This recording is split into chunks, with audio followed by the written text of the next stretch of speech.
நீதிமொழிகள் 11ஆம் அதிகாரம் 30வது வசனத்தை நாம் வாசிக்கலாம்.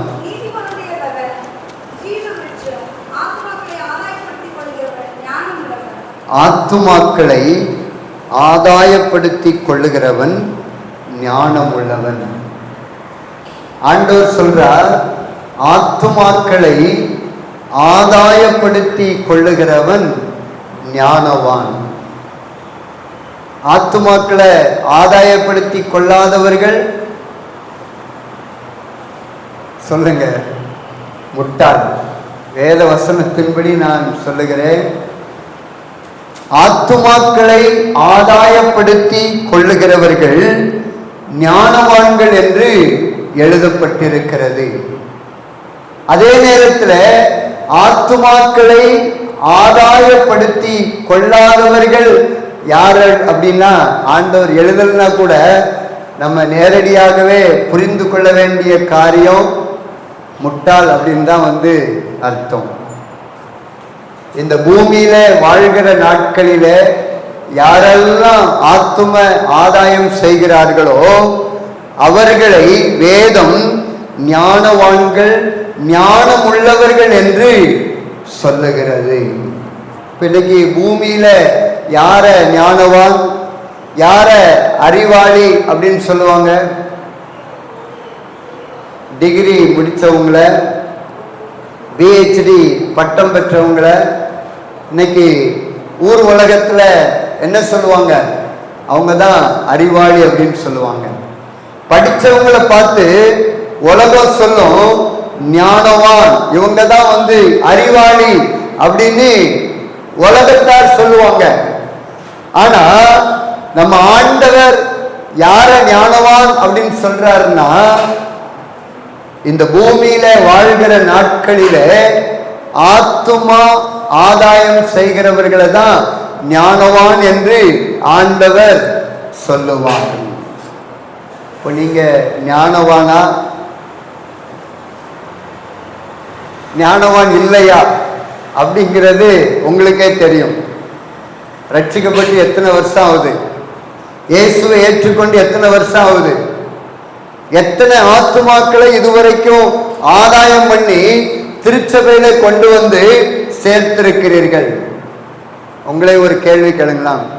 இப்ப நான் ரட்சிக்கப்பட்டு இத்தனை வருஷம் ஆகுது. இத்தனை வருஷத்துல நான் எத்தனை ஆத்துமாவை என் சபையில கொண்டு சேர்த்திருக்கிறேன்? என் மூலமா எத்தனை பேர் வந்திருக்கிறாங்க அப்படின்னு ஒரு கேள்வியை உங்களையே நீங்க கேட்டு பாருங்க. பதில் உங்களுக்கே தெரியும். எத்தனை பேரை நீங்க இதுவரைக்கும் திருச்சபையில கொண்டு சேர்த்திருக்கிறீங்க? இல்ல ரட்சிக்கப்பட்டு 10-20 வருஷம் ஆயிடுச்சு, இன்னும் ஒருத்தர் கூட நான் என் சபையில கொண்டு சேர்க்கல அப்படின்னு உங்க வாழ்க்கை சொல்லும் என்றால், நீங்க யார் அப்படிங்கிறத நீங்களே முடிவு செய்து கொள்ளலாம். நான் சொல்லி தேவையில்லை. ஆத்துமாக்களை ஆதாயம் செய்கிறவர்களாக வாழ்ந்திருப்பீர்கள் என்றால், ஒரு ஆத்மாவையாவது நீங்க ரட்சிக்கப்பட்ட நாளிலிருந்து புதுசா கொண்டு சபையில உட்கார வச்சிருந்தீங்க அப்படின்னா, வேதத்தின்படி நீங்க ஞானவான்கள். ஆனா ஒரு ஆத்மாவையும் இதுவரைக்கும் ஆதாயப்படுத்தல அப்படின்னா, வசனத்தின்படி சொல்லுகிறேன், நீங்களா இருந்தாலும் சரி, நானா இருந்தாலும் சரி, முட்டாள்தான், அறிவில்லாதவர்கள் அப்படின்னு அர்த்தம். நான் சொல்லல, ஆண்டவர் சொல்லுகிறார். என் மேல நீங்க யாரும் கோயிச்சு கொள்ள முடியாது. நான் என் வார்த்தையை சொல்லல, ஆண்டவர் என்ன எழுதி வைத்திருக்கிறாரோ அந்த வார்த்தைகளை தான் நான் உங்களுக்கு சொல்லிக் கொண்டிருக்கிறேன். ஆகையினாலே இன்றைக்கு நாம் ஒவ்வொருவரும் ஞானவான்களாய் வாழ்வதற்கு பிரயாசப்பட வேண்டும். உங்களை குற்றப்படுத்தி பேசுவதற்காக நான் வரல. நான் எதுக்காக வந்திருக்கிறேன்னா, நீங்க எல்லாம் இனி வருகிற நாட்களில ஞானவான்களாய் மாற வேண்டும் என்பதற்காக தேவன் என்ன அனுப்பி வைத்திருக்கிறார். இதுவரைக்கும் நீங்க ஆத்துமாக்களை ஆதாயப்படுத்தாம வாழ்ந்தது போதும். இனி நீங்க என்ன செய்ய வேண்டும் என்றால், ஆத்துமாக்களை ஆதாயம் செய்ய வேண்டும். ஆத்துமாக்களை நீங்கள் ஆதாயம் செய்ய வேண்டும். அப்படி ஆதாயம் செய்கிறதுனால ஆண்டவருடைய பார்வையில நீங்க ஒவ்வொருவரும் ஞானவான்களாய் மாற வேண்டும் என்று ஆண்டவர் விரும்புகிறார். நம்ம ஆண்டவர் எப்பவுமே ஒண்ணு இல்லாதவர்களை பெரிய ஆள ஆக்குறது தான் நம்ம ஆண்டவருடைய சிறப்பு. பைத்தியங்களை தேவன் தெரிந்து கொள்ளுகிறார், இல்லாதவர்களை தேவன் தெரிந்து கொள்ளுகிறார். காரணம் என்ன அப்படின்னா, பைத்தியங்களை ஆண்டவர் ஞானியாக்குவார், இல்லாதவர்களை ஆண்டவர் இருக்கப்பட்டவர்களாக மாற்றுவார். அதுதான் நம்முடைய ஆண்டவருடைய சிறப்பு. இதுவரைக்கும் ஒருவேளை நீங்க ஞானவான் இல்லாம வாழ்ந்திருக்கலாம், ஆனா இனி வருகிற நாட்களில நீங்க ஞானவான்களாக மாறப்போகிறீர்கள். அதற்காகத்தான் ஆவியானவர் இன்றைக்கு உங்களோடு கூட பேசிக் கொண்டிருக்கிறார். ஆத்துமாக்களை நீங்க ஆதாயம் செய்வீர்கள் என்றால் ஆண்டவர் உங்களுக்கு நிறைய ஆசீர்வாதத்தை வைத்திருக்கிறார். ஆத்துமாக்களை நீங்க ஆதாயம் செய்வீங்க அப்படின்னா ஆண்டவர் நமக்கு வைத்திருக்கிற ஆசீர்வாதங்கள் என்ன என்று நிறைய இடத்துல ஆண்டவர் எழுதி வைத்திருக்கிறார். நீ தானியேலின் புஸ்தகம் 12ஆம் அதிகாரம் 3வது வசனத்தை வாசிக்கிற பொழுது, ஞானவான்கள் ஆகாய மண்டலத்தின் ஒளியை போலவும் அநேகரை நீதிக்கு உட்படுத்துகிறவர்கள் நட்சத்திரங்களைப் போலவும் என்றென்றைக்கும் உள்ள சதா காலங்களிலும் பிரகாசிப்பார்கள். ஆண்டவர் என்ன சொல்றார்? நீங்க ஆத்தும ஆதாயம் செஞ்சீங்க அப்படின்னா நீங்க தான் ஞானவான்கள். இந்த ஞானவான்களுக்குரிய ஆசீர்வாதம் என்ன அப்படின்னா, ஆதாய மண்டலத்தில ஒளியை போலவும் அநேகரை நீதிக்கு உட்படுத்துகிறவர்கள் நட்சத்திரங்களைப் போலவும் என்றென்றும் உள்ள சதா காலங்களிலும் பிரகாசிப்பார்கள். இந்த பூமியில வாழ்கிற நாட்களில ஒரு ஆத்மாவுக்கு இயேசுவை குறித்து சொல்லி அவங்கள நம்ம சபைக்குள்ள கொண்டு வந்துட்டோம் அப்படின்னா நம்மளை பார்த்து ஆண்டவர் சொல்றார், நீங்க ஞானவான்கள், நீங்கள் ஆகாய மண்டலத்தின் ஒளியை போலவும், அங்கே எழுதப்பட்டிருக்கிறது நட்சத்திரங்களைப் போல என்றென்றைக்கும் பிரகாசித்து கொண்டிருப்போமா. பாருங்க எவ்வளவு பெரிய ஆசீர்வாதம். வானத்துல நம்மளை ஆண்டவர் நட்சத்திரமா தூக்கி வச்சிருவார். அங்கிருந்து பிரகாசிக்கிற நட்சத்திரங்களை போல நம்மளை ஆண்டவர் உயர்த்தி வச்சிருவேன்னு சொல்றார். இந்த பூமியில வாழ்கிற நாட்களில ஆத்தும ஆதாயம் செய்கிறவர்களுக்கு மாத்திரம்தான் இந்த ஆசீர்வாதம். எல்லாருக்கும் கிடையாது. சர்ச்சைக்கு வர எல்லாருக்கும் அப்படிப்பட்ட ஆசீர்வாதம் உண்டு அப்படின்னு எழுதல. நான் கிறிஸ்தவனா மாறிட்டேன், கிறிஸ்தவ பெயர் வச்சுட்டேன், அதனால நான் வானத்துல நட்சத்திரங்களை போல ஜொலிக்க முடியுமா? முடியாது. ஆத்துமாக்களை இந்த பூமியில வாழ்கிற நாட்களில நாம் ஆதாயம் செய்ய வேண்டும். இயேசுவை குறித்து அறியாத மக்களுக்கு சொல்லி அவர்களை ஆலயத்திற்குள்ள கொண்டு வர வேண்டும். அப்படிப்பட்டவர்கள் வானமண்டலத்துல நட்சத்திரங்களை போல ஜொலிப்பார்கள். இந்த ஆசீர்வாதத்தை ஆண்டவர் உங்களுக்காக வைத்திருக்கிறார். அந்த ஆசீர்வாதம் உங்களுக்காக காத்திருக்கிறது. இந்த ஆசீர்வாதத்தை சுதந்திரிக்க வேண்டும் என்றால் நீங்களும் நானும் என்ன செய்யணும்னா ஆத்துமாக்களை தேடி போய் பேச வேண்டும். இயேசுவை குறித்து அறியாத மக்களோடு கூட பேச வேண்டும். இதைத்தான் ஆண்டவராகிய இயேசு கிறிஸ்து பரமேறுகிற பொழுது சொல்லிட்டு போனார். நீங்கள் புறப்பட்டு போய் சர்வ சிருஷ்டிக்கும் சுவிசேஷத்தை பிரசங்கம் பண்ணுங்கள், உலகம் எங்களும் போச்சு சொல்லியிருக்கிறார். நம்மளால உலகம் எங்கும் போக முடியலனா கூட நம்ம பக்கத்து வீட்டுக்காரங்க கிட்டயாவது போகணும், நம்ம தெருவில் இருக்கிறவங்க கிட்டயாவது போகணும், நம்ம ஊர்ல இருக்கிறவங்க கிட்டயாவது போகணும். நம்ம போகிறோமா இயேசுவை குறித்து சொல்லுவதற்கு? ஒரு சில சபைகளில ஏதோ வருடத்திற்கு ஒரு முறை எக்கால பண்டிகை வருகிற பொழுது போய் சொல்றாங்க. ஆனா மீதி 364 நாளும் இயேசுவை குறித்து சொல்லுவதில்லை. இன்னைக்கு உங்க வாழ்க்கையில எத்தனை பேரை நீங்க ஆதாயப்படுத்தி இருக்கிறீங்க? எத்தனை பேருக்கு இயேசுவை சொல்லி இருக்கிறீங்க? கொஞ்சம் யோசிங்க. இல்லை என்று சொல்லுவீர்கள் என்றால் இனி அந்த பணியை செய்வதற்கு நீங்கள் அர்ப்பணிக்க வேண்டும். ஆண்டவர் எதிர்பார்க்கிறார். அதனாலதான் என்ன 600 கிலோமீட்டருக்கு அந்த புறத்தில் இருந்து போய் சொல்லிட்டு வா அப்படின்னு அனுப்பி வச்சிருக்கிறார். நீங்க ஆத்தும ஆதாயம் செய்கிறவர்களாக காணப்படுவீர்கள் என்றால் நீங்கள் ஞானவான். நீங்க எவ்வளவு படிப்பு படித்தாலும் சரி, எவ்வளவு பட்டம் பெற்றாலும் சரி, ஆண்டவருக்கு முன்னாடி ஆத்தும ஆதாயம் செய்யல அப்படின்னா முட்டாள் தான். ஆனா ஒரு ஆத்துமாவை ஆதாயம் செஞ்சிட்டா ஆண்டவருடைய பார்வையில ஞானவானாய் நாம் மாறிவிடுவோம், அறிவாளிகளாய் மாறிவிடுவோம். வானத்துல நட்சத்திரங்களை போல ஜொலிக்கிற அந்த ஆசீர்வாதத்தை ஆண்டவரிடத்திலிருந்து நாம் பெற்றுக்கொண்டு விடுவோம். ஆண்டவர் எதிர்பார்க்கிறார். இன்னும் நம்ம ஆத்தும ஆதாயம் செஞ்சோம் அப்படின்னா ஆண்டவர் இங்கே இன்னொரு காரியத்தை அங்க சொல்லுகிறார். ஏசாயா தீர்க்கதரிசன புஸ்தகத்துல எழுதப்பட்டிருக்கிறது, ஆத்தும ஆதாயம் செய்கிறவர்களுடைய பாதங்கள் எவ்வளவு அழகாயிருக்கிறது என்று ஆண்டவர் எழுதி வைத்திருக்கிறார். அந்த வசனத்தை நம்ம வாசிக்கலாம். ஆத்தும ஆதாயம் செய்கிறவர்களுக்கு இருக்கிற ஆசீர்வாதத்தை குறித்து ஆண்டவர் ஏசாயா 52ஆம் அதிகாரம் 7வது வசனத்தில் எழுதப்பட்டிருக்கிறது. சமாதானத்தை கூறி நற்காரியங்களை சுவிசேஷமாய் அறிவித்து ரட்சிப்பை பிரசித்தப்படுத்தி உன் தேவன் ராஜகிரீகம் பண்ணுகிறார் என்று சீயோனுக்கு சொல்லுகிற சுவிசேஷங்களுடைய பாதங்கள் மலைகளின் மேல் எவ்வளவு அழகாயிருக்கின்றன. ஆண்டவர் சொல்றார், சுவிசேஷத்தை அறிவிக்கிறவர்களுடைய பாதங்கள், இயேசுவை குறித்து அறியாத மக்களிடத்தில் போய் சொல்லுகிறவர்களுடைய பாதங்கள் எவ்வளவு அழகாயிருக்கிறது என்று ஆண்டவரே எழுதி வைத்திருக்கிறார். சுவிசேஷத்தை சொல்லாதவர்களுடைய பாதங்கள்லாம் அழகில்லாத பாதங்கள் தான் அர்த்தம். இன்னைக்கு நீங்க போய் ஆண்டவரை குறித்து அறியாத மக்களிடத்துல போய் சொல்லுவீர்கள் என்றால் ஆண்டவருடைய பார்வையில் உங்க பாதங்கள் அழகான பாதமாய் தெரியும். ஆண்டவருடைய பார்வையில நீங்க அறிவாளிகளாய் மாறிவிடுவீர்கள்.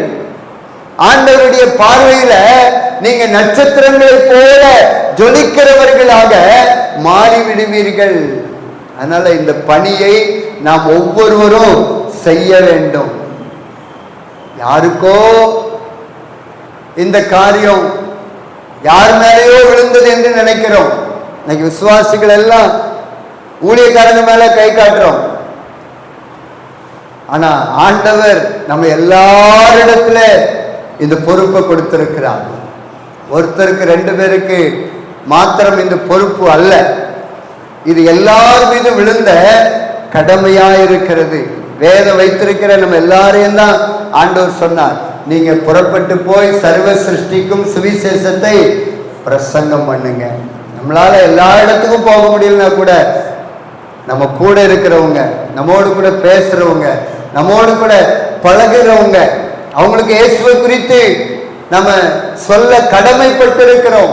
அதைதான் ரோமர் புஸ்தகத்துல 1ஆம் அதிகாரத்துல ஆண்டவர் தெளிவா எழுதி வச்சிருக்கிறார். ரோமர் 1ஆம் அதிகாரத்துல வாசிக்கிற பொழுது அங்கே எழுதப்பட்டிருக்கிறது 14வது வசனம், கிரேக்கருக்கும் மற்ற அந்நியர்களுக்கும் ஞானிகளுக்கும் மூடர்களுக்கும் நான் கடனாளியாயிருக்கிறேன். ஆகையால் ரோமாபுரியில் இருக்கிற உங்களுக்கும் என்னால் இயன்ற மட்டும் சுவிசேஷத்தை பிரசங்கிக்க விரும்புகிறேன். நம்ம கடனாளிகளா இருக்கிறோம் என்று வேதம் சொல்லுகிறது.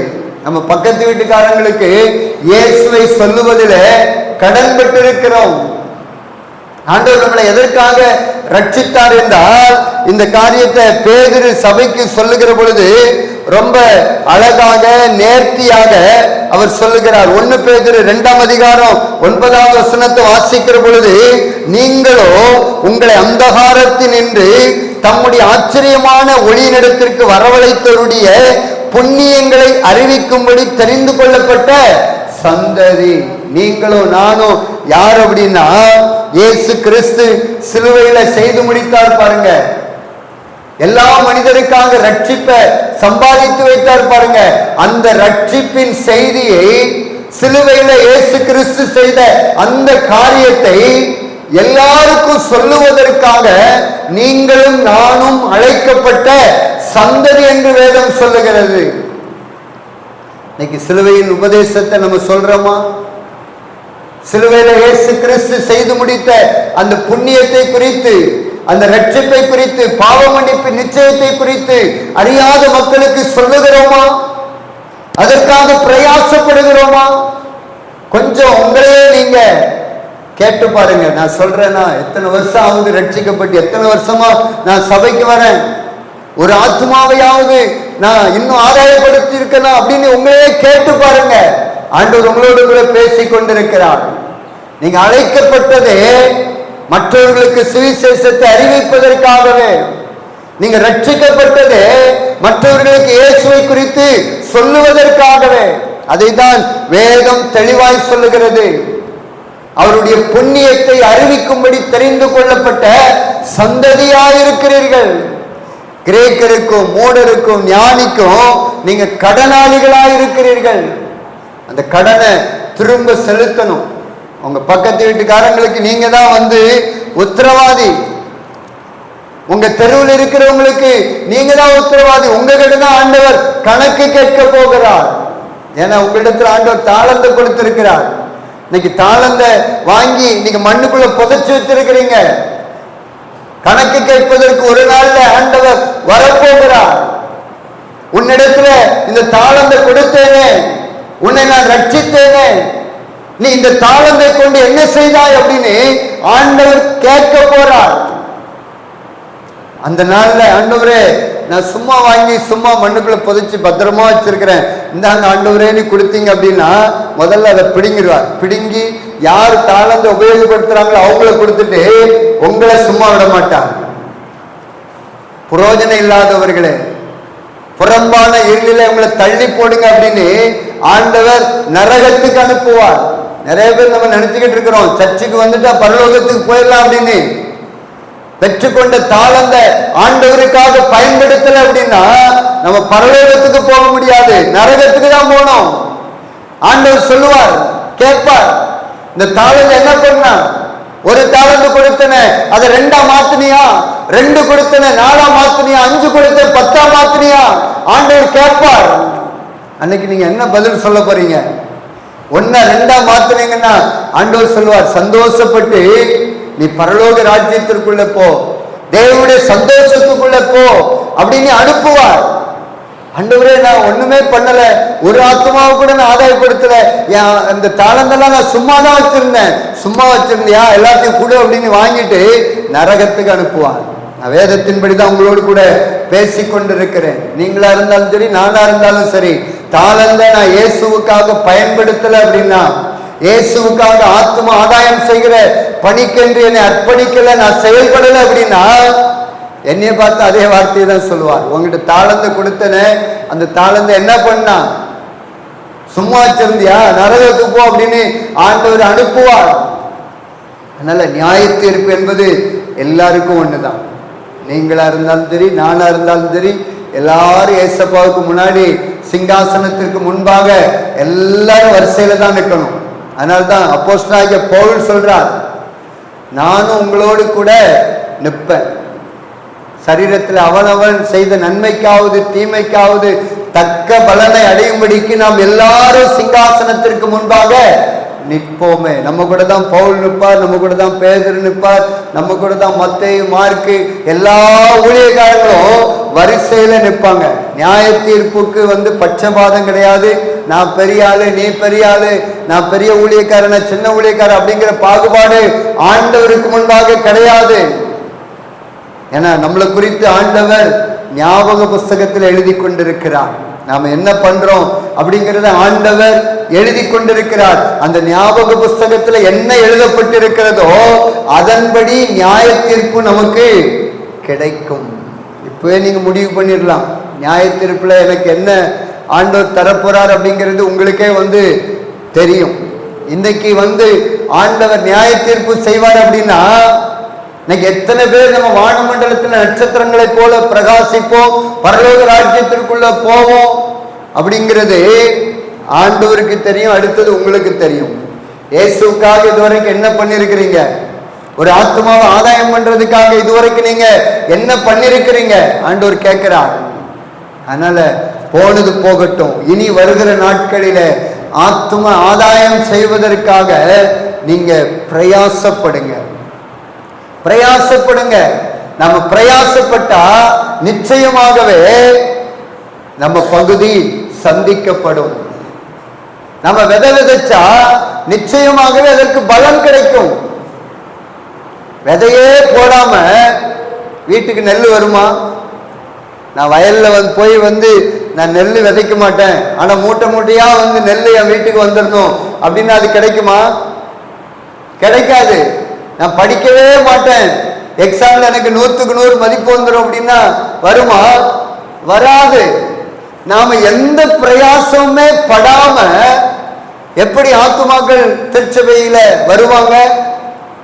ஏன்னா ஆண்டவரே கேட்கிறார். நாம போய் சொன்னாதானே அவங்களுக்கு தெரியும்.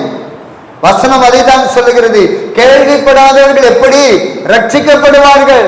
இன்னைக்கு நம்ம சபை நிரம்பி வழியணும், பெரிய சபை கட்டணும், ஆத்துமாக்கள் குடும்பம் குடும்பமா வரணும் அப்படின்னா நாம அதற்காக பிரயாசப்பட வேண்டும்.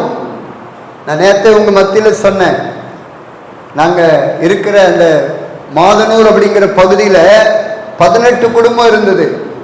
நாங்க அங்க பிரயாசப்பட்டு ஊழியம் செய்ததில் நிமித்தம் இன்னைக்கு 200 குடும்பங்கள் அந்த ஊர்ல இருக்குது.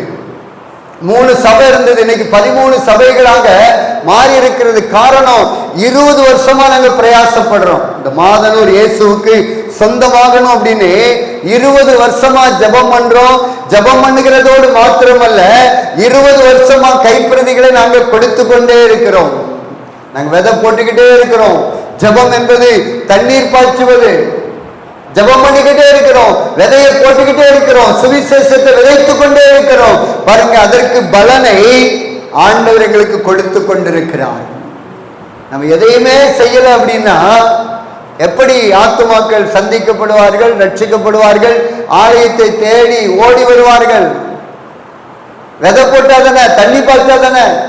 விதையை மட்டும் போட்டுட்டு அப்படியே சும்மா இருந்தா பயிர் வளருமா? வளராது. இயேசு என்கிற அந்த விதையை நாம் ஜனங்களுடைய உள்ளத்துல நாம் விதைத்து கொண்டே இருக்க வேண்டும், சொல்லிக்கொண்டே இருக்க வேண்டும். அப்படி நாம் சொல்லுகிற பொழுது ஆத்துமாக்கள் தானாக ரட்சிக்கப்பட்டு ஆலயத்தை தேடி வருவார்கள். ஆத்தும ஆதாயம் செஞ்சா ஆண்டவர் நம்மளை பார்த்து சொல்றார், ஞானவான்னு சொல்றார், அறிவாளின்னு சொல்றார். உங்க பாதங்கள் எல்லாம் எவ்வளவு அழகா இருக்குதுன்னு ஆண்டவர் சொல்றார். நீங்க எல்லாம் நட்சத்திரங்களை போல வான மண்டலத்துல ஜொலிப்பீர்கள்னு சொல்றார். வேற என்ன பண்ணாலும் பரலோகத்தில் ஆசீர்வாதம் கிடையாது. ஆத்தும ஆதாயம் செய்கிற பணி பரலோகத்தை சந்தோஷப்படுத்துகிற வேலை என்று இங்கே எழுதப்பட்டிருக்கிறது. லூக்கா எழுதின நற்செய்தி நூல் 15ஆம் அதிகாரத்துல நீங்க வாசித்து பார்ப்பீங்க அப்படின்னா 7வது வசனம் சொல்லுகிறது, அதுபோல மனம் திரும்ப அவசியம் இல்லாத 99 நீதிமான்களை குறித்து சந்தோஷம் உண்டாயிருக்கிறதை பார்க்கலாம், மனம் திரும்புகிற ஒரு பாவி நிமித்தம் பரலோகத்தில் மிகுந்த சந்தோஷம் உண்டாயிருக்கும் என்று உங்களுக்கு சொல்லுகிறேன். 10வது வசனம் சொல்லுகிறது, அதுபோல மனம் திரும்புகிற ஒரு பாவி நிமித்தம் தேவனுடைய தூதருக்கு முன்பாக சந்தோஷம் உண்டாயிருக்கிறது என்று உங்களுக்கு சொல்லுகிறேன். ஒரு பாவி மனம் திரும்பினா தேவதூதர்களுக்கு முன்பாக பரலோகம் சந்தோஷப்படுமா? இப்ப நீங்க போய் ஒரு ஆத்மாவுக்கு ஏசப்பாவை பத்தி சொல்லி அவங்களை எங்க சபைக்கு வாங்க அப்படின்னு கூட்டிட்டு வந்துட்டீங்க அப்படின்னா பரலோகம் சந்தோஷப்படும். வேற எதை பண்ணாலும் பரலோகம் சந்தோஷப்படாது. ஆண்டவரே, நான் ஒரு 50 லட்சத்துல வீடு கட்டி இருக்கிறேன், அதை நான் பிரதிஷ்டை பண்ண போறேன், பரலோகம் சந்தோஷப்படுமா? சந்தோஷப்படாது. ஆண்டவரே, நான் 100 சவரம் நகை வாங்கி இருக்கிறேன், பரலோகம் சந்தோஷப்படுமா? சந்தோஷப்படாது. நான் ஒரு 20 லட்சம் ரூபாயில கார் வாங்கி இருக்கிறேன், பரலோகம் சந்தோஷப்படாது. ஆண்டவரே, நான் ஒரு ஆத்மாவை ஆலயத்திற்கு கூட்டிட்டு வந்திருக்கிறேன், புது ஆத்மாவை கையோட கூட்டு வந்திருக்கிற ஆண்டவரே நம்ம சொன்னோம்னா பரலோகத்துல சந்தோஷம் உண்டாயிருக்கும். உங்கள் நிமித்தம் எத்தனை முறை பரலோகம் சந்தோஷப்பட்டு இருக்கிறது? நிறைய பேருடைய வாழ்க்கையில இந்த கேள்விக்கு இல்லை என்ற பதில் தான் வருகிறது. சர்ச்சைக்கு வருவேன், வீட்டுக்கு போவேன், மறுபடியும் அடுத்த வாரம் சர்ச்சைக்கு வருவேன், வீட்டுக்கு போவேன். இதுதான் இன்னைக்கு நிறைய பேருடைய வாழ்க்கையில நடந்து கொண்டிருக்கிறது. தாளல்ல நிறைய பேர் இன்னைக்கு மண்ணுக்குள்ள புதைச்சு வச்சிருக்கிறாங்க. பெற்றுக்கொண்ட தாளந்த பயன்படுத்தாம இருக்கிறாங்க. அதனாலதான் ரோமர்ல ஆண்டவர் நமக்கு சொல்லுகிற வார்த்தை ரொம்ப முக்கியமான வார்த்தை. ரோமர் 1 அதிகாரத்துல நம்ம வாசிக்கிற பொழுது 16வது வசனம், கிறிஸ்துவின் சுவிசேஷத்தை குறித்து நான் வெட்கப்படேன். முன்பு யூதரிலும் பின்பு கிரேக்கரிலும் விசுவாசிக்கிறவன் எவனோ அவனுக்கு ரட்சிப்பு உண்டாவதற்கு அது தேவ பலனாய் இருக்கிறது. சுவிசேஷத்தை குறித்து நான் வெட்கப்படே. இன்னைக்கு நிறைய பேர் இயேசுவை பத்தி சொல்வதற்கு வெட்கப்படுகிறோம். ஆனா நம்ம கடனாளியா இருக்கிறோம் என்பதை மறந்துடுறோம். மற்ற எல்லா கதையும் பேசுவோம், ஆனா ஆண்டவரை குறித்து பேசுவதற்கு நாம் வெட்கப்படுகிறோம். நாம இன்னைக்கு ரட்சிக்கப்பட்டோம், நாம இன்னைக்கு செத்தா கூட நேர பரலோகத்துக்கு போயிடுவோம். இது எவ்வளவு பெரிய சந்தோஷமான செய்தி. இந்த செய்திய அறியாம இன்னைக்கு ஏராளமான மக்கள் வாழ்ந்து கொண்டிருக்கிறாங்க. சொர்க்கத்தை குறித்ததான அறிவில்லாம இருக்கிறாங்க. அவர்களுக்கு நாம் பெற்றுக்கொண்ட இந்த ரட்சிப்பின் செய்தியை எப்படியாகிலும் சரி அவர்களுக்கு சொல்லிவிட வேண்டும். மீதி எல்லாத்தையும் நம்ம கரெக்டா செஞ்சிருவோம். எங்கேயாவது வெளியே போனோம், ஒரு ஹோட்டல்ல சாப்பிட்டோம், அந்த சாப்பாடு நல்லா இருந்ததுன்னா நம்ம சொந்தக்காரங்க கிட்ட நம்ம நண்பர்கிட்ட பார்க்குற பேசுற எல்லாத்தையும் அங்கேயா போறீங்க, அங்க போனீங்க அப்படின்னா அந்த ஹோட்டல்ல போய் சாப்பிடுங்கன்னு சொல்றோம். அதே போல நம்ம துணி கடைக்கு போனோம்னு வைங்க, ஒரு துணி கடையில நல்ல துணி இருந்ததுன்னா அடுத்தது உடன் மது வேலை என்னன்னு எல்லாத்தையும் சொல்லிடுவோம். நீங்க ஜவுளி கடைக்கு போனீங்கன்னா அந்த கடைக்கு போங்க, இப்படி இதெல்லாம் சொல்லுவோம். ஆனா இந்த ரட்சிப்பின் சந்தோஷத்தை பெற்றுக் கொண்டிருக்கிறன்னா இந்த ரட்சிப்பின் சந்தோஷத்தை குறித்து இன்றைக்கு சொல்லுவதில்லை. இன்னைக்கு உலகத்தில் இருக்கிற எல்லா ஆசீர்வாதத்தை விட மேலான ஆசீர்வாதம் எதுவென்றால் ரட்சிப்பின் சந்தோஷத்தை நாம் பெற்றிருப்பதுதான். இன்னைக்கு செத்தா கூட நம்ம எல்லாரும் பரலோகத்திற்கு போகிற அந்த ஆசீர்வாதத்தை பெற்றிருக்கிறோம். ஆனா பூமியில் இருக்கிற மக்களுக்கு அது கிடையாது. இயேசு இல்லாம யார் மரித்தாலும் சரி அவங்க நரகத்துக்கு தான் போகணும். இயேசுவோடு கூட மரிக்கிறவர்கள் பரலோகத்திற்கு போவார்கள். இந்த சுவிசேஷத்தை எல்லாருக்கும் சொல்லுவதற்கு நாம் கடமைப்பட்டிருக்கிறோம். அதனால்தான் அப்போஸ்தலனாகிய பவுல் சொல்றார், சுவிசேஷத்தை அறிவித்து வந்தும் மேன்மை பாராட்டுவதற்கு எனக்கு இடமில்லை. அது என் மீது விழுந்த கடமையாயிருக்கிறது. இந்த சுவிசேஷத்தை அறிவிக்காவிட்டால் எனக்கு ஐயோ. ஒவ்வொருத்தரும் நம்மளே சொல்லி பார்க்கணும். நான் இயேசுவை பத்தி சொல்லலைன்னா எனக்கு ஐயோ. இந்த வசனம் என்ன சொல்லுகிறது என்றால் ரோமர் 1 அதிகாரம் 18வது வசனத்தை வாசிக்கிற பொழுது, சத்தியத்தை அநியாயத்தினாலே அடக்கி வைக்கிற மனுஷருடைய எல்லா அவபக்திக்கும் அநியாயத்திற்கு விரோதமாய் தேவ கோபம் வானத்திலிருந்து வெளிப்படுத்தப்பட்டிருக்கிறது. சத்தியத்தை அறிந்தோம், நீங்க அந்த சத்தியத்தை மற்றவங்களுக்கு சொல்லாம அடக்கி வச்சீங்க அப்படின்னா வானத்திலிருந்து தேவ கோபம் உங்க மேல இறங்கும். நிறைய பேர் மேல தேவ கோபம் இருக்குது. அதனால்தான் முழுமையான ஆசீர்வாதத்தை உங்களால சுதந்திரிக்க முடியல. நீங்க மற்றவங்களுக்கு சத்தியத்தை சொல்லி பாருங்க, அடக்கி வைக்காம இயேசுவை குறித்து மற்றவங்களுக்கு சொல்லி பாருங்க, உங்க மேல இருக்கிற அந்த கோபம் மாறும். தேவன் உங்களுக்கு இறங்குவார். நீங்க சத்தியத்தை சொல்லாம அடக்கி வச்சதுனால உங்க மேல தேவனுடைய கோபம் இருக்கிறது. வசனம் சொல்லுகிறது, சத்தியத்தை அநியாயத்தினால அடக்கி வைக்கிற மனுஷருடைய எல்லாவித அவபக்திக்கும் அநியாயத்திற்கு விரோதமாய் தேவ கோபம் வானத்திலிருந்து வெளிப்படுத்தப்பட்டிருக்கிறது. வசனத்தை நான் உங்களுக்கு சொல்லுகிறேன். இன்னைக்கே போய் 4 பேருக்கு நீங்க சத்தியத்தை சொல்லி பாருங்க, உங்க மேல இருக்கிற கோபம் மாறும். உங்களை தேவன் நினைப்பார். இன்னும் நீங்க எபிரேயர் புஸ்தகத்துல பார்த்தீங்க அப்படின்னா இதை குறித்து ஆண்டவர் இன்னும் எழுதி வைத்திருக்கிறார். எபிரேயர் 1 அதிகாரத்துல இன்னும் இதே காரியத்தை ஆண்டவர் எழுதி வைத்திருக்கிறார். எபிரேயர் 2 அதிகாரம் 4வது வசனத்தின் மத்திய பகுதியை வாசிக்கிற பொழுது, எவ்வளவு பெரிதான ரட்சிப்பை குறித்து நாம் கவலையற்றிருப்போம் என்றால் தண்டனைக்கு எப்படி தப்பித்துக் கொள்ளுவோம். எவ்வளவு பெரிதான ரட்சிப்பை குறித்து கவலையே இல்லாம இருப்போம் அப்படின்னா தண்டனைக்கு தப்பவே முடியாது. ஒரு நாள்ல நியாய தீர்ப்பு நாளில தண்டனைக்கு தப்ப முடியாது. யாரா இருந்தாலும் சரி தண்டனைக்கு தப்ப முடியாது என்று வேத வசனம் சொல்லுகிறது. இதை புரிந்துதான் பவுல் சொல்றார், நான் சுவிசேஷத்தை அறிவிக்காவிட்டால் எனக்கு ஐயோ ஐயோ. அதனால ஆண்டவராகிய இயேசு கிறிஸ்து விட்டு போன அந்த பணியை நம்ம ஒவ்வொருவரும் செய்யணும். ஆத்தும ஆதாயம் செய்கிறவர்கள் ஞானவான் என்று எழுதப்பட்டிருக்கிறது. ஆத்தும ஆதாயம் செய்கிறவர்கள் நட்சத்திரங்களை போல ஜொலிப்பார்கள் என்று எழுதப்பட்டிருக்கிறது. ஆத்தும ஆதாயம் செய்கிறவருடைய பாதங்கள் அழகான பாதம் என்று எழுதப்பட்டிருக்கிறது. நம்ம ஆத்தும ஆதாயம் செய்வோம் என்றால் பரலோகம் சந்தோஷப்படும் என்று எழுதப்பட்டிருக்கிறது. இந்த பரலோகத்தை சந்தோஷப்படுத்துகிற அந்த வேலையை நாம் ஒவ்வொருவரும் செய்தாக வேண்டும். நமக்கு முன்னாடி ஏராளமான மக்கள் இன்னைக்கு நரகத்தை நோக்கி ஓடிக்கிட்டு இருக்கிறாங்க. இயேசு இல்லாம ஏராளமான மக்கள் இன்னைக்கு வாழ்ந்து நரகத்துக்கு போறாங்க. இதை பார்த்து கொண்டு ஆண்டவருடைய பிள்ளைகளாகி நாம் ஒருவரும் அமைதியா இருக்கக்கூடாது. ஆண்டவர் சொன்ன அந்த 2 வசனத்தை மாத்திரம் சொல்லி நான் முடிக்க வேண்டும் என்று விரும்புகிறேன். மத்தேயு எழுதின நற்செய்தி நூல் 10 அதிகாரம் 27வது வசனத்தை நீங்க வாசித்து பாருங்க.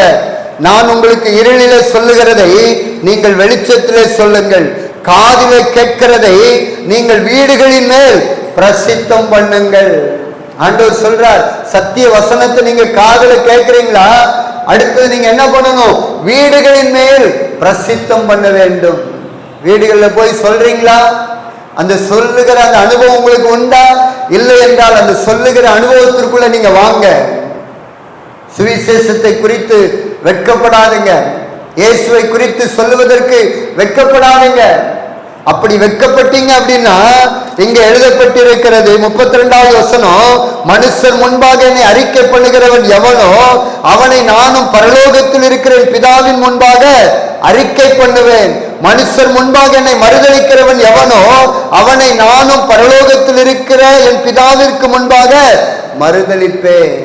இன்னொரு இடத்தில் எழுதப்பட்டிருக்கிறது, மனுஷர் முன்பாக என்னை வெட்கப்படுகிறவன் எவனோ அவனை நானும் பரலோகத்தில் இருக்கிற பிதாவிற்கு முன்பாக வெட்கப்படுவேன் எழுதப்பட்டிருக்கிறது. இன்னைக்கு நிறைய பேருக்குள்ள வெட்கம். ஆண்டவரை குறித்து சொன்னா ஏதாவது சொல்லிடுவாங்களா, திட்டிடுவாங்களா, ஏசிடுவாங்களா அப்படின்னு நிறைய பேருக்குள்ள இந்த வெட்கம் இருக்குது. திட்டுனா என்ன, ஏசுனா என்ன, 4 அடி அடிச்சா கூட என்ன, இயேசுவுக்காக அடி வாங்குறதுல தப்பு கிடையாது. இயேசுவுக்காக நிந்தனைகளையும் அவமானங்களையும் சகிப்பதற்கு நாம் ஆயத்தமாக வேண்டும். வெட்கப்படாதவர்களாக இருக்க வேண்டும். உங்களுக்கும் எனக்கும் பரலோகம் ஆயத்தமா இருக்குது. உங்களுக்காக எனக்காக ஆண்டவர் தங்கத்திலேயே ஒரு வீடு கட்டி வச்சிருக்கிறார். நான் உங்களுக்காக ஒரு ஸ்தலத்தை ஆயத்தம் பண்ண போகிறேன் என்று சொல்லி போனவர் தங்கத்துல உங்களுக்கு கட்டிக்கிட்டு இருக்கிறார். தெருவெல்லாம் தங்கம், வீடெல்லாம் தங்கம், நகரெல்லாம் தங்கம், காம்பவுண்டு சுவரெல்லாம் 12 வகையான ரத்தன கற்களினாலே உங்களுக்காக ஆண்டவர் கட்டி கொண்டிருக்கிறார். நமக்காக பெரிய வேலையை ஆண்டவர் பரலோகத்தில் செய்து கொண்டிருக்கிறார். இன்னைக்கு பூமியில அவருக்காக வாழ்கிற நாட்களில நாமும் செய்ய வேண்டும், நாமும் செயல்பட வேண்டும். அப்போதான் அந்த வீட்டை தருவார். நான் உனக்காக போய் வீடு கட்டுற மகனே, நீ நல்லா சாப்பிட்டுட்டு நல்லா தூங்கிட்டு வாரத்துக்கு ஒரு முறை சர்ச்சைக்கு போயிட்டு வந்துட்டு நீ சாகு, உனக்கு அந்த இடம் தருவேன்னு ஆண்டவர் சொல்லல. நான் உனக்காக பரலோகத்துல போய் நான் தங்கத்துல வீடு கட்டுறேன். நீ எனக்காக இந்த பூமியில போய் எல்லாருக்கும் சொல்லு, எல்லாருக்கும் இயேசுவை பத்தி சொல்லு, என்ன பத்தி சொல்லு, வீடுகளின் மீது பிரசித்தம் பண்ணு, என் பேரை எல்லாருக்கும் முன்னாடி சொல்லு, அப்போ நான் உனக்கு தங்க வீட்டை தருவேன்னு சொல்றான். தங்க வீடு இல்லைன்னா அடுத்தது எரி நரகம். நரகம் வேதனை உள்ளது. பரலோகம் எப்படி நித்தியமானதோ அதே போல நரகமும் நித்தியமானது. வேதனை வேதனை வேதனை வேதனை தான். ஒரு நாள் தீயில போட்டு அப்படியே எடுத்துட மாட்டாங்க, தீக்குள்ளே தான் கிடக்கணும். பரலோகம் இல்லைன்னா நரகம், எது வேணும் நீங்களே முடிவு பண்ணிவிடுங்க. ஆண்டவர் உங்களோடு கூட பேசி கொண்டிருக்கிறார். இந்த பூமியில நம்ம என்ன பண்ணாலும் சரி, பரலோகம் சந்தோஷப்படாது. ஆத்ம ஆதாயம் செய்தால் மாத்திரம்தான் பரலோகம் சந்தோஷப்படும். நான் இவ்வளவு பெரிய ஆளு, நான் இவ்வளவு பொறுப்புல இருக்கிறேன், அதெல்லாம் பரலோகத்தை ஏமாற்ற முடியாது.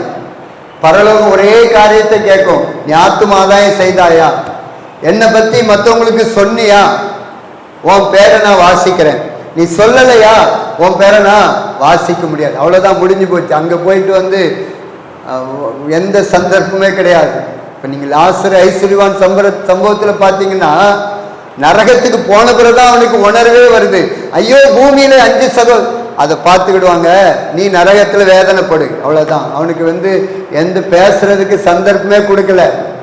அவன் எங்க அவனுக்கு உணர்வு வருது, நரகத்துக்கு போன பிறகுதான் உணர்வு வருது. இன்னைக்கு நம்ம பூமியில வாழ்ற நாட்களை இயேசுவை குறித்து சொல்லலன்னா, நம்ம சகோதரர்களுக்கு சொல்லலன்னா, நம்ம தெருவில் இருக்கிறவங்களுக்கு, நம்ம ஊர்ல இருக்கிறவங்களுக்கு சொல்லல அப்படின்னா, அடுத்தது மரித்த பிற்பாடு வாய்ப்பு கிடையாது, நியாய தீர்ப்பு தான். அதனால என்ன வேணும், என்ன ஆசீர்வாதம் வேணும், ரெண்டையுமே ஆண்டவர் உங்களுக்கு முன்னாடி, நமக்கு முன்னாடி வச்சிருக்கிறார். ஆத்தும ஆதாயம் செய்கிறவர்கள் ஞானவான்கள். ஆத்தும ஆதாயம் செய்கிறவர்கள் வானமண்டலத்துல நட்சத்திரங்களை போல ஜொலிப்பார்கள். ஆத்தும ஆதாயம் செய்கிறவருடைய பாதங்கள் அழகான பாதங்கள். ஆத்தும ஆதாயம் செய்கிறவர்கள் தங்க வீட்டுல போய் வாழ்வாங்க. ஆனா ஆத்தும ஆதாயம் செய்யாதவர்கள் ஆண்டவர் சொல்லுவார், நரகத்துக்கு போ அப்படின்னு. நம்ம அப்படியே நம்ம எழும்பி நிற்கலாமா? உயிர் வாழும் நாட்கள் எல்லாம் ஓடி ஓடி உழைத்திடுவே, நான் உயிர் வாழும் நாட்கள் எல்லாம் ஓடி ஓடி உழைத்திடுவே, அழைத்தீர உன் சேவைக்கு, என்னை அழைத்தீர உன் சேவைக்கு, அதை நான் மறப்பேனோ, அதை நான் மறப்பேனோ, எஜமானனே எஜமானனே என் இயேசு ராஜனே. அப்பா, உயிர் வாழ்கிற நாட்களிலே பெற்றுக்கொண்ட தாளத்தை உமக்காக நாங்கள் பயன்படுத்துவோம். உமக்காக நாங்கள் பயன்படுத்துவோம். ஜெபம் பண்ணுகிற தாளம் எங்களுக்கு கொடுக்கப்பட்டிருக்கிறது. அத இந்த ஆத்துமாக்கள், இந்த புறங்கணியில் இருக்கிற மக்கள் ரட்சிக்கப்பட வேண்டும் என்பதற்காக நான் ஜெபித்து பயன்படுத்துவோம்ப்பா. இயேசுங்கிற வார்த்தையை சொல்லுவதற்கு எனக்கு பேசுகிற அந்த தாளத்தை கொடுத்திருக்கிறீங்க. இந்த தாளத்தை நான் பயன்படுத்துவேன். நான் பார்க்கிற பேசுற எல்லாரிடத்துல சமயம் வாய்க்காவிட்டாலும் உங்களை குறித்து நான் சொல்லுவாண்டவரே. பணம் என்கிற தாளத்தை என்னிடத்துல கொடுத்திருக்கிறீங்க. சுவிசேஷத்தை அறிவிப்பதற்காக அதை செலவு செய்வாண்டவரே. எனக்கு கொடுக்கப்பட்ட எல்லா தாளங்களையும் உமக்காக நான் பயன்படுத்துவோம்ப்பா. ஒப்பு கொடுங்க, தேவ சமூகத்தில் ஒப்பு கொடுங்க. நீங்க இந்த காரியத்தை செஞ்சிட்டீங்கன்னா நீங்க தான் ஞானவான். ஒரு ஆத்மாவுக்கு சுவிசேஷத்தை அறிவிச்சிட்டீங்க அப்படின்னா, ஒரு ஆத்மாவுக்கு நீங்க சுவிசேஷத்தை சொல்லிட்டீங்கன்னா, ஒரு கைப்பிரதிய ஒரு ஆத்மாவுக்கு நீங்க கொடுத்துட்டீங்க அப்படின்னா, ஆண்டவருடைய பார்வையில நீங்க தான் ஞானவான். உங்க பாதம் அழகான பாதமாய் மாறிடும். நீங்க வானமண்டலத்துல நட்சத்திரங்களை போல ஜொலிக்க ஆரம்பிச்சிருவீங்க. பரலோகம் சந்தோஷப்பட்டோம். தங்கமயமான வீட்டுக்குள்ள போகலாம். இவ்வளவு சத்தியத்தை கேட்டு அநியாயத்தினால் அடக்கி வைப்பீர்கள் என்றால் தேவ கோபம் வானத்திற்கு இறங்கும். சத்தியத்தை அநியாயத்தினால் அடக்கி வைப்போம் என்றால் தேவ கோபம் வெளிப்படும். இவ்வளவு பெரிதான ரட்சிப்பை குறித்து கவலையற்றிருப்போம் என்றால் தண்டனைக்கு தப்ப முடியாது, தண்டனைக்கு தப்ப முடியாது. ஆண்டவர் எச்சரிக்கிறார், சுவிசேஷத்தை அறிவித்தார், அதில் இருக்கிற ஆசீர்வாதத்தை உங்களுக்கு சொல்லிட்டார். சுவிசேஷத்தை அறிவிக்கலையா, அதில் இருக்கிற சாபத்தை ஆண்டவர் சொல்லிட்டார். என்ன செய்ய போறீங்க? ஒப்பு கொடுங்க. இந்த வாழ்க்கை கொஞ்ச கால வாழ்க்கை, இது என்னைக்கு மறையும் தெரியாது. அதனால இந்த கொஞ்ச கால வாழ்க்கையை இயேசுவுக்காய் வாழ்வதற்கு ஒப்பு கொடுங்க. எத்தனை ஆத்துமாவை நீ ஆதாயப்படுத்தினான்னு கேட்ட, ஆண்டவரே நான் 10 பேரை, 20 பேர், 50 பேரை, 100 பேர், ஆயிரக்கணக்கான மக்களை நான் ஆலயத்திற்கு கொண்டு வந்துட்டாங்க சொல்லணும். நியாய தீர்ப்பு நாளில் தலை குனிஞ்சு நிற்க கூடாது. ஒரு 80 வயசு தாயார் இதே போல பிரசங்கத்தை கேட்டாங்க. அவங்க ஓடி வந்து பார்த்துட்டு சொன்னாங்க, ஐயா நானும் ஆத்துமா ஆதாயம் செய்யலையா, என்னையும் நீங்க ஊழியத்துக்கு போகும்போது கூட்டிட்டு போங்கயா. ஒரு 80 வயசு தாயார் உணர்த்தப்பட்டு வந்து சொல்றாங்க. ஆனா அந்த பாஸ்டர் சொல்றாரு, அம்மா உங்களுக்கு வயசாயிடுச்சுமா, இனி வந்து உங்களால முடியாது, அதனால உங்களெல்லாம் கூட்டு போக முடியாது அப்படின்னு சொல்றாங்க. அந்த அம்மா கண்ணீரோடு வீட்டுக்கு போறாங்க. கண்ணீரோடு வீட்டுக்கு போயிட்டு ஆண்டவருக்கு முன்னாடி, ஆண்டவரை 80 வயசாயிடுச்சு, இதுவரைக்கும் ஒரு ஆத்துமாவை கூட நான் ஆதாயம் பண்ணலப்பா, நான் ஆதாயம் பண்ணணும். இந்த பாஸ்டர்கிட்ட போய் கேட்டா, இந்த பாஸ்டர் வேண்டாம்னு சொல்றாரு, நான் ஆத்துமா ஆதாயம் பண்ணணும், ஆண்டவரே எனக்கு உதவி செய்யப்பான்னு ஜெபம் பண்ணாங்க. பண்ணவர் பாருங்க, ஆண்டவர் ஒரு ஆலோசனை கொடுத்தார். அந்த ஆலோசனைப்படி அவங்க வீட்டுக்கு முன்னாடி ஒரு வார்த்தையை எழுதினாங்க, இங்க இலவசமாய் தேநீர் வழங்கப்படும். அவங்க வீட்டுக்கு முன்னாடி பெரிய போர்டு வச்சாங்க. ஒவ்வொருத்தரா பார்த்துட்டு போனாங்க, என்னடா புதுசா எழுதி வச்சிருக்கிறாங்களே அப்படின்னு அப்படியே பார்த்துட்டு போனாங்க. ஒரு வாலிபன் ஒரு நாள் என்ன பண்ணா, வீட்டுக்குள்ள போனான். போன உடனே அந்த அம்மா அன்பா ஒரு தேநீரை கொடுத்து அவனை அனுப்பிட்டாங்க. மறுநாள் வந்தது, அதே வாலிபன் மறுபடியும் தேடி வருகிறான். தேநீரை கொடுத்து ஆண்டவராகிய இயேசுவின் அன்பை சொல்ல ஆரம்பிச்சாங்க. பாருங்க, இப்படியே ஒவ்வொருத்தரா வர ஆரம்பித்தாங்க. ஒவ்வொருவருக்கா இயேசுவின் அன்பு, இயேசுவின் வார்த்தை, சுவிசேஷம் அறிவிக்கப்பட்டது. பாருங்க, அந்த அம்மா ஒரு நாள் மரிக்கிற பொழுது ஆயிரக்கணக்கான பேர் வந்து நின்று சாட்சி சொன்னாங்களாம். இந்த அம்மா சொன்ன சுவிசேஷத்தினால, இந்த அம்மா சொன்ன இயேசுவினால இன்னைக்கு நான் நல்லா இருக்கிறேன், ரட்சிக்கப்பட்டிருக்கிறேன் அப்படின்னு சொன்னாங்களாம்.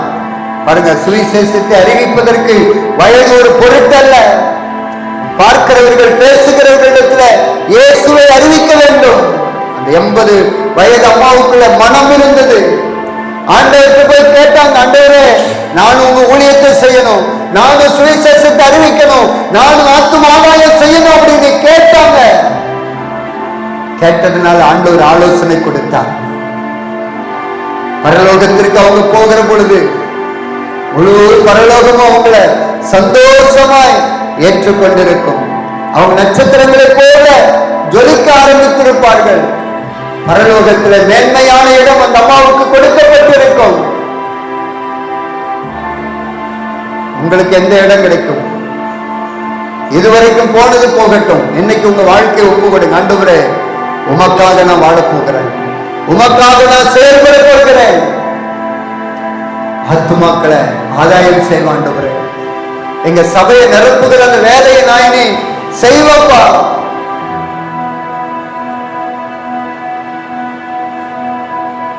உயிர் வாழும் நாட்களெல்லாம் ஓடி ஓடி உழைத்திடுவே, நான் உயிர் வாழும் நாட்களெல்லாம் ஓடி ஓடி உழைத்திடுவே, அழைத்தீர உம் சேவைக்கு என்னை அழைத்தீர உம் சேவைக்கு, அதை நான் மறப்பேனோ, அதை நான் மறப்பேனோ.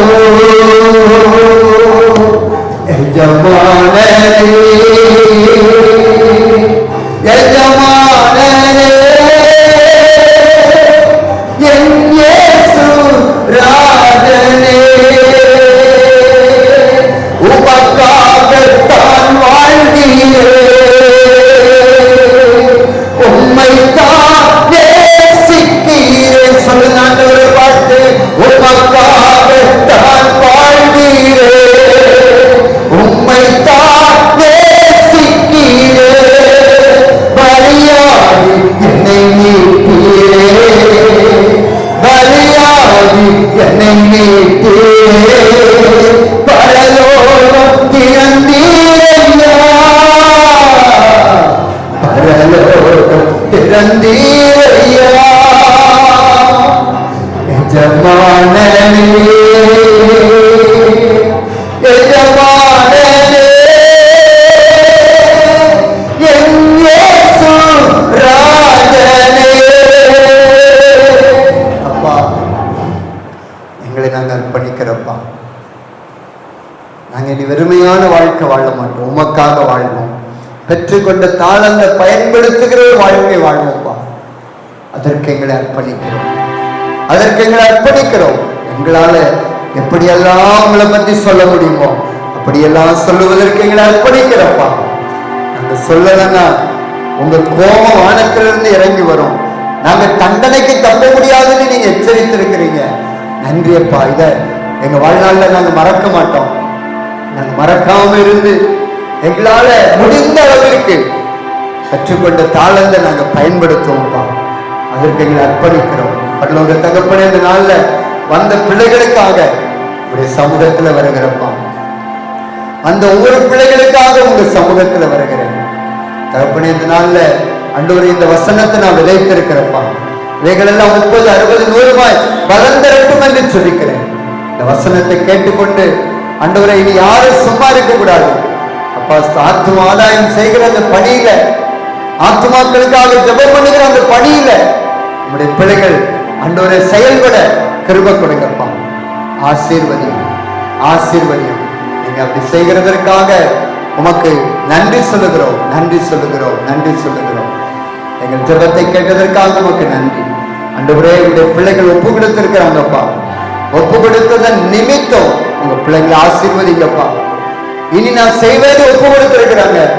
உங்க வசனத்தின்படி வீடுகளின் மீது பிரசித்தமானது ஒப்பு கொடுத்திருக்கிறாங்கப்பா. ஒப்பு கொடுத்த பிள்ளைகளுக்கு இறங்குங்கப்பா. ஒரு நன்மையை, ஒரு ஆசீர்வாதத்தை இன்றைக்கு உங்களுடைய சமூகத்துல வந்திருக்கிற உங்களுடைய பிள்ளைகளுக்கு நீங்க கொடுத்து அனுப்ப வேண்டும் என்று ஜெபிக்கிறேன்.